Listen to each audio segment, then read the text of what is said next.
दोस्तों, भगवान ने हम सभी को अपनी भावनाओं को व्यक्त करने और एक दूसरे से बात करने के लिए बोली प्रदान की है। संसार में कुछ व्यक्ति ऐसे होते हैं जो बहुत ही कम बोलना पसंद करते हैं और वही कुछ व्यक्ति ऐसे भी होते हैं जो बस बिना सोचे बिना समझे बोलते ही रहते हैं। एक इंसान को इस बात का ज्ञान हमेशा होना चाहिए कि हमें कहाँ पर क्या और कितना बोलना है और कहाँ पर मौन रहना या चुप रहना है। अगर आप ऐसी जगह पर कुछ बोलते हैं तो वहाँ आपका सिर्फ अपमान ही होगा, आप हंसी का पात्र बनकर रह जाते हैं, कोई आपको गंभीरता से नहीं लेता है। तो दोस्तों, आइए इसे एक कहानी के माध्यम से समझते हैं। एक बार जब गौतम बुद्ध का एक शिष्य ज्यादा बोलने की आदत से परेशान था, वो जब भी अपने दोस्तों से मिलता तो उन्हें अपने विचारों को बताने लगता। उससे कोई व्यक्ति पूछे या ना पूछे, वो सभी को अपने आसपास की चीजों के बारे में राय देने लगता।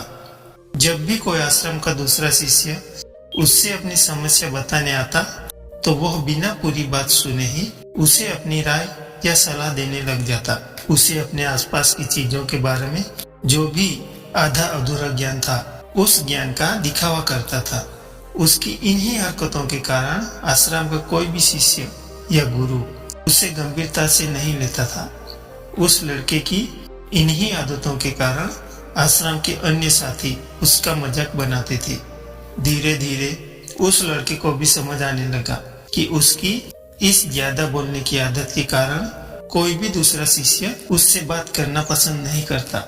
वो खुद भी अपनी इस आदत से छुटकारा पाना चाहता था।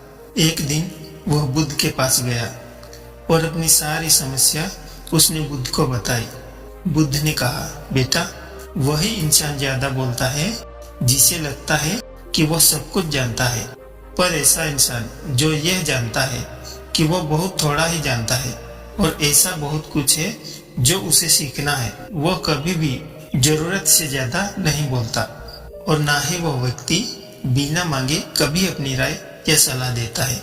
इसलिए सबसे पहले ये अभिमान हटाओ कि तुम्हें सब कुछ पता है। इसके बाद बुद्ध ने कहा कि मैं एक दिन में तुम्हारी ज्यादा बोलने की आदत को खत्म तो नहीं कर सकता, यह आदत तुम्हें ही धीरे धीरे खत्म करनी होगी। इसके बाद बुद्ध ने कहा कि मैं तुम्हें इतना जरूर बता सकता हूँ कि किन परिस्थितियों में मनुष्य को चुप रहना चाहिए ताकि इंसान खुद को किसी बड़ी मुसीबत में पड़ने से बचा सके। सबसे पहली जगह जहाँ पर इंसान को हमेशा चुप ही रहना चाहिए, जब कोई भावनाओं को शब्दों से ना समझ सके। ऐसी परिस्थिति में आपको अपना मुंह हमेशा बंद ही रखना चाहिए। जब तुम्हें लगता है कि कोई भी व्यक्ति तुम्हारी भावनाओं को तुम्हारे शब्दों से नहीं समझ पा रहा है, ऐसी परिस्थिति में इंसान का चुप रहना ही बेहतर है। अक्सर हम लोगों को अपने दुख और अपनी परेशानियां बताना शुरू कर देते हैं, पर हमारे आसपास रहने वाले ज्यादातर लोगों को हमारे दुखों से, हमारी परेशानियों से कोई मतलब ही नहीं होता।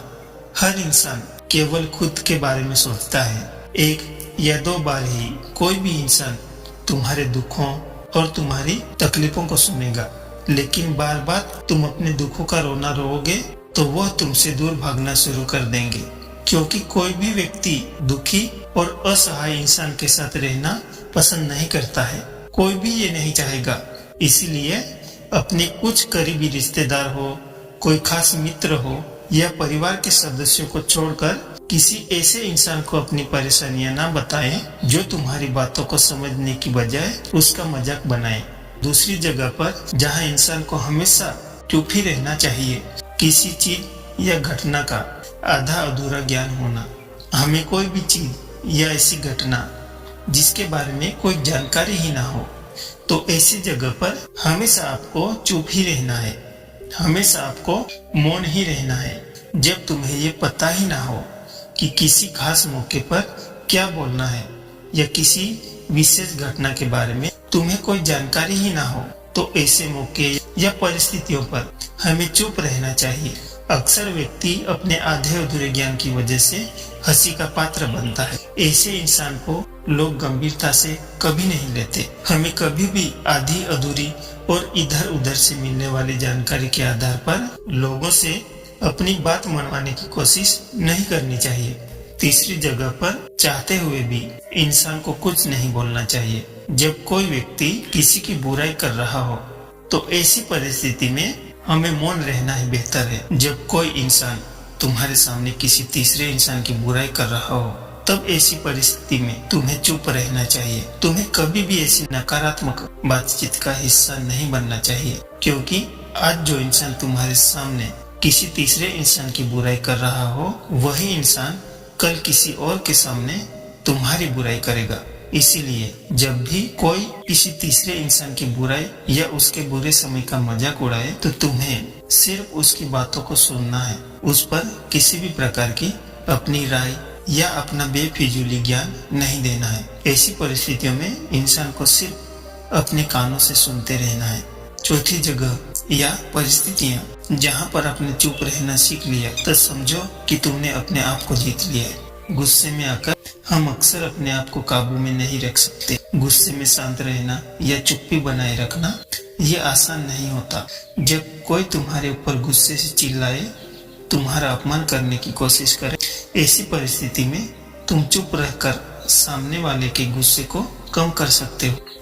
साथ ही तुम ऐसे हालात को और ज्यादा खराब होने से भी बचा सकते हो। गुस्सा कम होने पर जब व्यक्ति को अपनी गलती का एहसास होगा तब आपके चुप रहने के कारण ही वो व्यक्ति हो सकता है कि आपसे माफी मांगने का प्रयास करे। लेकिन कुछ परिस्थितियां ऐसी भी होती है जहां हमें चुप नहीं रहना चाहिए। यदि कोई व्यक्ति गलत कर रहा है तो उस जगह हमें चुप नहीं रहना चाहिए, क्योंकि कुछ लोग ऐसे होते हैं जिन्हें हमारा चुप रहना हमारी कमजोरी समझ लेते हैं। हर जगह चुप रहने का कुछ लोग गलत फायदा भी उठा सकते हैं। पांचवी जगह या परिस्थिति जहां इंसान को शांति और चुप्पी बनाए रखनी है। जब कोई इंसान तुमसे अपने जीवन की कोई दुख भरी कहानी या परेशानी को बता रहा हो तो ऐसी परिस्थिति में तुम्हें चुप रहकर सिर्फ उसकी बातों को सुनना चाहिए। उस व्यक्ति की बातों को पूरा होने दे, वरना कुछ लोग ऐसे होते हैं जिन्हें अपनी समस्या बताने पर वे तुरंत समस्या का समाधान देने लग जाते हैं। कोई इंसान अपनी परेशानियां, अपने दुखों को बताता है तब वह चाहता है कि हम उसकी पूरी बात ध्यान से सुने, उसे समझें, क्योंकि जब हम किसी की पूरी बात को ध्यान से सुन लेते हैं तो उस इंसान को एक आत्मिक शांति का अनुभव होता है। उसे लगता है कि कोई तो है जो मेरी बात को ध्यान से सुनना पसंद करता है, मेरी परेशानियां, मेरे दुखों को समझता है। दोस्तों, जरूरत से ज्यादा बोलना या चुप रहना दोनों ही अच्छी बात नहीं है। जैसे जरूरत से ज्यादा बारिश हो जाना या फिर धूप निकलना दोनों ही दिक्कत देती है, उसी तरह बिना वजह के बेमतलब बोलने से भी काफी परेशानियां होती है। कम शब्दों में अपनी भावना को उतारना सीखिए। हमारे बोले हुए शब्द एक हथियार की तरह होते हैं, इसलिए जो भी बोले सोच समझकर पूरे होशो हवास में रहते हुए बोले। धन्यवाद।